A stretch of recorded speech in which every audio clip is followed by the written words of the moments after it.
The #1 Pantheon player in the world, Keegun, has been spamming Pantheon support recently in solo queue, and he's been having a lot more success with him in the support role than in top lane jungle or in mid lane. So in this video, we're going to be going over as to why Pantheon support is a strong pick, why it's better than top lane at the moment. We're going to take a look at the setup and then also how you should be looking to play it throughout the game.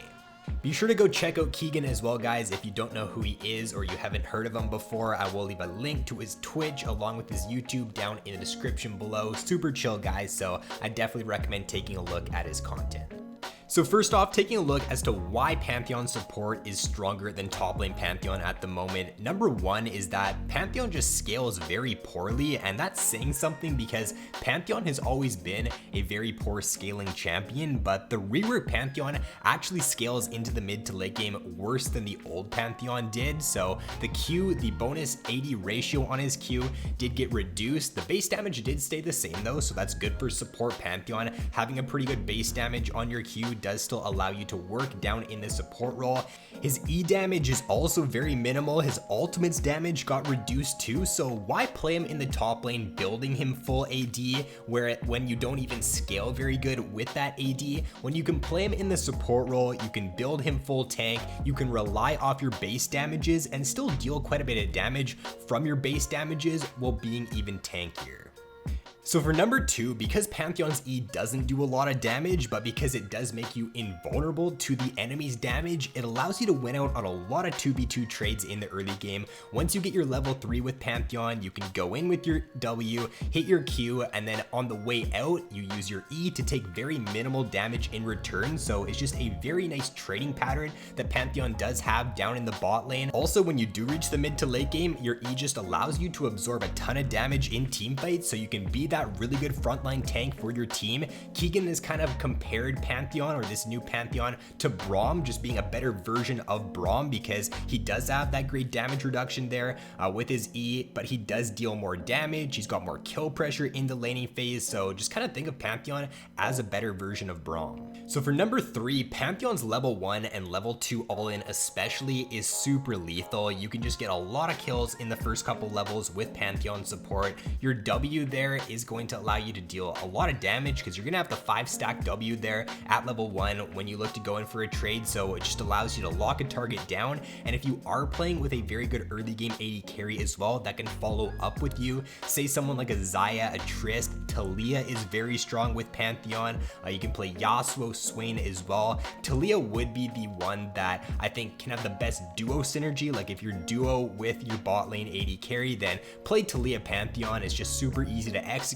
Pantheon goes in for the stun with his W, TALIYAH gets a free W into her rocks, and it's just a ton of burst damage. It's a ton of guaranteed kills. There's really no counterplay to it. So if you do want to play a fun bot lane combo right now, then TALIYAH Pantheon is definitely one of the best. Now the setup that Keegun's been running on his Pan support is Hail of Blades as his keystone, because this is going to allow you to proc your empowered W and your Q in a trade. So what you do is when you have 5 stacks, you go in with your W, your Hail of Blades stacks you back up to 5 very quickly, so you can get an empowered Q off too, and it just allows you to deal a ton of damage there at level 2 in an all-in scenario. So definitely look to try out Hail of Blades, or look to use Hail of Blades when you are playing Pantheon support, because it just does give you a ton of kill pressure in the laning phase. Now because of the way your empowered W works, it applies on hit effect, so it does make running SPELLTHIEVS very good on Pantheon support. You're gonna get 3 stacks of SPELLTHIEVS when you go in with your empowered W, which is gonna give you the extra damage from the SPELLTHIEVS.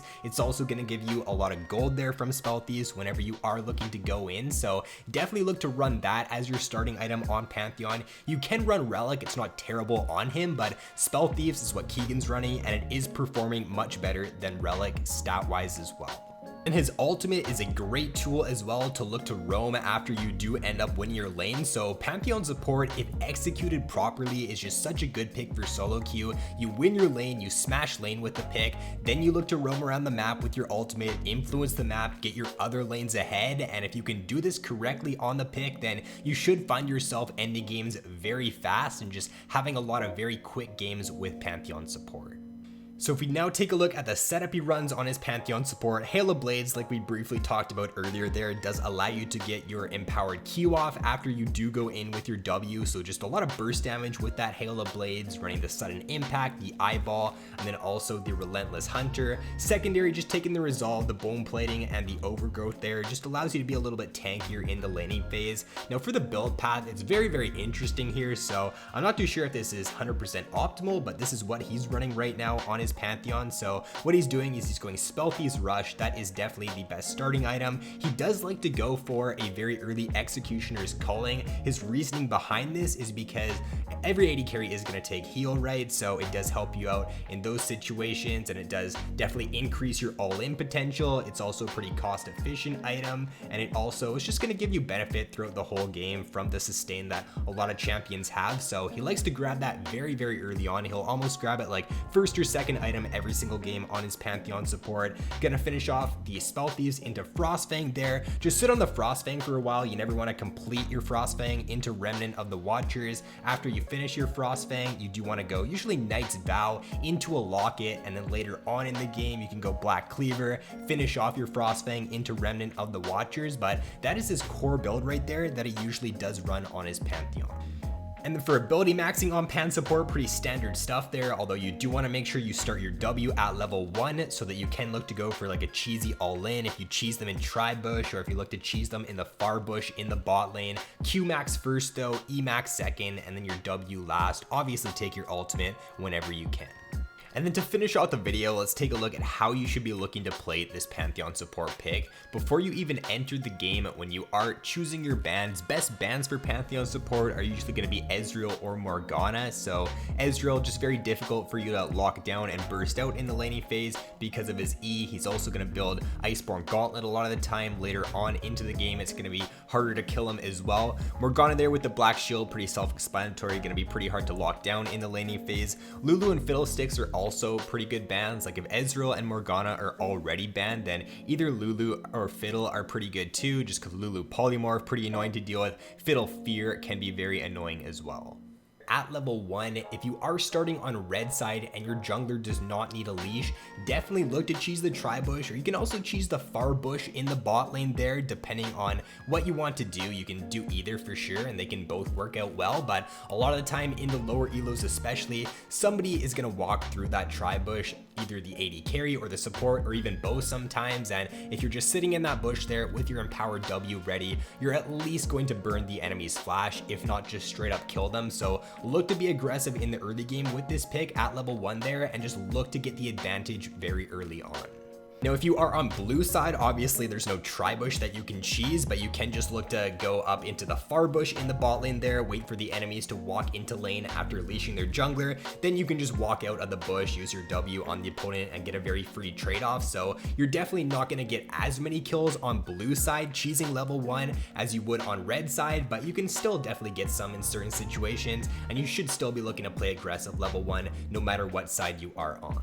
Now, when you do hit level 2, this is where the Hail of Blades does come into effect. So I briefly talked about it earlier there, but we'll just go a little bit more in depth into it here. So what you want to do is you want to make sure you got your 5 stacks ready to use your empowered W on the opponent. You use that empowered W, auto attack with Hail of Blades to get your 5 stacks back, and then you use your empowered Q. So it just gives you a ton of damage output there, and your level 2 all-in is super good with this Pantheon support if you can use this combo. So just make sure your AD carries on the right page. Make sure you let them know like you want to be looking to go for this level 2 all in. It's super lethal with the Pantheon support, so just make sure your AD carry is on the right page, and you should be able to find yourself a lot of early kills at level 2 if you do go for this combo. And then when you do hit level 3, trading pattern is going to be exactly the same at level 2, but when you are on the way out, you want to be using your E to absorb damage and take very little return damage from the trade. So you should really never lose a trade as Pantheon at level 3 if you do play this correctly.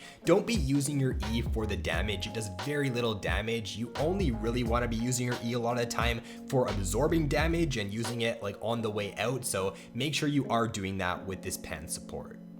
And then level 6 onwards, look to be proactive around the map with your ultimate. If you're smashing your lane and you've already got the bot lane tower down, then take a look mid, take a look top, see if there's a roam play to be had, and if there is, look to use your ultimate, look to get your team rolling in other lanes. When you do reach mid to late game team fights, look to be using your W to either try to hard engage, you can also use it to peel as well, so it's very versatile. If the enemy team does have a dive champion that's trying to get onto your AD carry in every fight, it's usually going to be best for you to save your W for that. If not though, if your AD carry is pretty safe, you don't need to use your W for peel, then you can look to use it for engage. So it's going to change every single game as to how you should be looking to use your W in team fights. And then as for your E, just be looking to use that to absorb a lot of damage. You can just mitigate a ton of damage in team fights with that ability if you are being that frontline tank for your team with Pantheon. So if you do all of these things well, then you should have a lot of success on this Pantheon support pick.